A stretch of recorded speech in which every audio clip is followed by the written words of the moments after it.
Hello, St. Therese Parish. We are now full throttle into the beautiful season of Lent, this time in which, through prayer, fasting, and almsgiving, we seek to grow closer to God. Now, there are many ways of praying, there are different ways of fasting, and there's certainly a variety of ways of giving alms.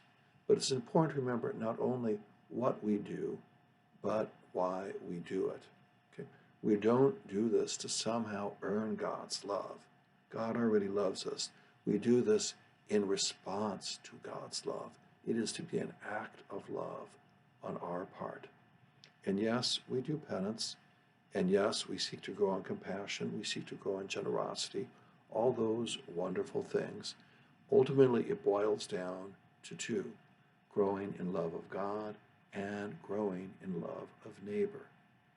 And we measure our Lent really by how we do that. And doing these things isn't meant to be an occasion of pride. Jesus warns about doing these things the wrong way. That's what we hear about in the Gospel of Ash Wednesday, when people start to do these things to call attention to themselves. They can become a subtle or a not so subtle form of pride. And it's not about growing in pride. It's about growing in gratitude. It's about growing in grace. And so, again, it's important to remember why we do what we do. And there's a difference between fasting and dieting. Dieting's not bad, all right? But that's not the same thing as fasting.